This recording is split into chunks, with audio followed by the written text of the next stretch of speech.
Section 1. Evolution of Real Estate Do's and Don'ts of Agency Introduction. How did we get here?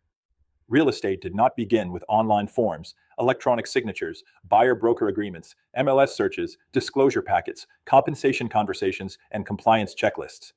In the early days, real estate was much simpler and much messier. At one time, a person could place a sign in a yard, tell the seller, "I can find you a buyer," and try to make a deal happen. There were fewer rules, fewer forms, and very little explanation about who represented whom. That may sound simple, but simple does not always mean safe.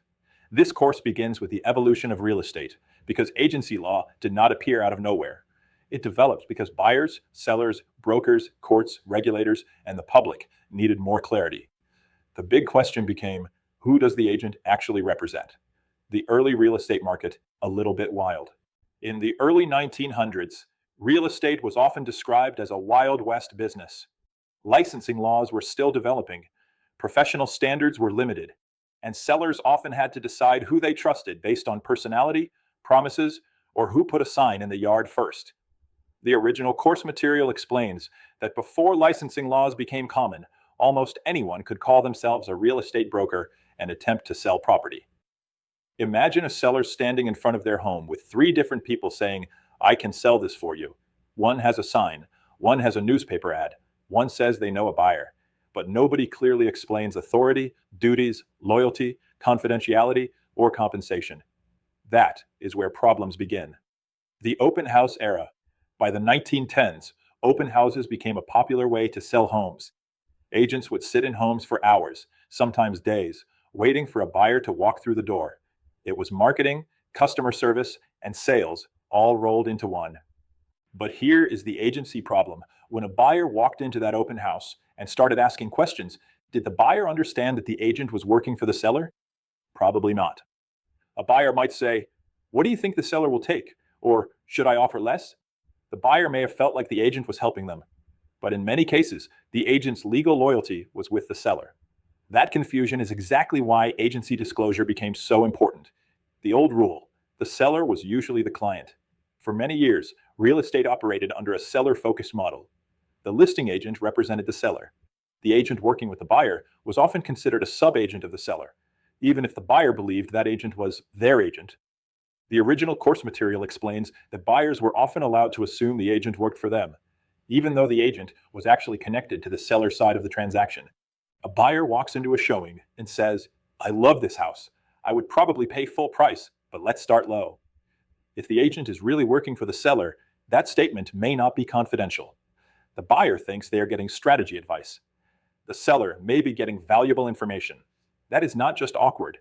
That can become a serious agency problem. The shift toward buyer representation. By the late 1980s and early 1990s, the industry began changing. States started requiring more agency disclosure. Buyer representation became more common. Exclusive buyer-broker agreements started to appear. Agents and brokers had to stop assuming everyone understood the relationship and start explaining it. This was a major turning point. The industry moved from "everybody kind of knows how this works" to "we need to clearly disclose who represents whom." Today's Arizona standard: clarity, disclosure, and documentation. Today, Arizona licensees operate in a much more regulated and professional environment. Agency is not just a friendly relationship. It is a legal relationship that affects duties, communication, confidentiality, negotiation, compensation, and documentation.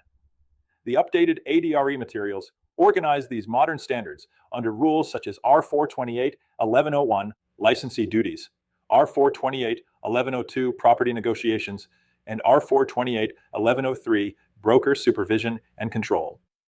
That means today's agent must be careful from the very first conversation. A casual statement like, "I'll take care of you," can create confusion if the agent has not explained the agency relationship.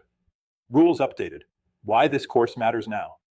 The ADRE rules were updated to modernize language, improve clarity, and better reflect current department practices. For agency, this matters because the updated rules continue to focus on professional conduct, broker supervision, compensation disclosure, documents, advertising, and the duties of licensees. One important example is R428-701, compensation sharing disclosure, which requires a broker to disclose in writing at least 3 calendar days before closing, the name of each employing broker representing a party who will receive compensation from the transaction. That is today's standard. Do not hide the ball. Explain the relationship. Explain the compensation. Keep the file clean. Real-world example, the modern buyer conversation. A buyer calls an agent from an online listing and says, "Can you show me this house?" The agent should not treat this as just a showing request. This is the beginning of a potential agency relationship. The agent should be thinking, who do I represent right now? Have I explained agency? Is there a buyer-broker agreement? Is compensation clear? Does the buyer understand whether I represent them, the seller, both or neither? This is where modern agency practice begins, not at closing, not after the offer, not after the inspection. It begins at the first meaningful conversation. The big lesson. The evolution of real estate teaches one major lesson. Confusion creates risk. The old days of vague relationships and assumptions are gone. Today's Arizona real estate professional must be clear, careful, and consistent. Agency disclosure is not just paperwork. It is the foundation of trust in the transaction. As we move into the next section, we will build on this history and begin looking more closely at agency disclosure itself, what it means, when it should happen, and how agents can explain it in a way clients actually understand. Online discussion questions. Question 1. Why did the real estate industry move away from informal agency relationships? Answer. The industry moved away from informal agency relationships because buyers and sellers often did not understand who the agent represented. Clear agency disclosure helps protect consumers, reduce confusion, and create better documentation. Question 2. How could a buyer become confused under the old sub-agency model? Answer. A buyer could believe the agent helping them was their representative, when the agent was actually working for the seller. This could create problems with loyalty, confidentiality, and negotiation strategy. Question 3. Why are the updated ADRE rules important for agency practice? Answer. The updated rules modernize Arizona real estate standards and emphasize clearer professional conduct, documentation, compensation disclosure, and broker supervision. These updates help agents understand today's compliance expectations.